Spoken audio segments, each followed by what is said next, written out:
Capacitors का NEET का शानदार क्वेश्चन है ये। देखने में बहुत ही सिंपल दिख रहा है, 1 2 3 कैपेसिटर्स हैं भाई, अच्छे अच्छों का दिमाग घुमा कर रख देता है ये क्वेश्चन। पता है क्या पूछा है? पूछा है कि इन तीनों कैपेसिटर्स का पॉइंट ए और पॉइंट बी के अक्रॉस नेट कैपेसिटेंस यानी इक्विवेलेंट कैपेसिटेंस कितना होगा। दिमाग खराब कर देता है ये क्वेश्चन, ऐसा क्वेश्चन है। कहो क्यों?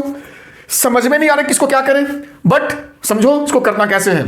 देखो, बात आती है केवल इस कैपेसिटर की। अगर आप गौर से देखो, इस पॉइंट में समझो कि ये यहां से तक जो ये पूरी वायर है, ये एक ही वायर है, यानी इस पूरे वायर पे सेम पोटेंशियल होगा। ये खाली मेन चीज समझना है, ये वायर यहां से लेकर के यहां तक एक ही वायर है, यानी all points are at same potential. तो अगर मैं इस पॉइंट को P मानूं, इस पॉइंट को मैं Q कहूं, तो P and Q are at same potential, so there is no current.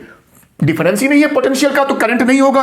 तो मतलब कहने का, अगर इस वायर में करंट नहीं है, सेम पोटेंशियल पे ये दोनों पॉइंट्स हैं, तो सीधी सी बात है कि ये वायर या ये कैपेसिटर का इस सर्किट में कोई मतलब नहीं है, ये इसमें एग्जिस्ट ही नहीं करेगा।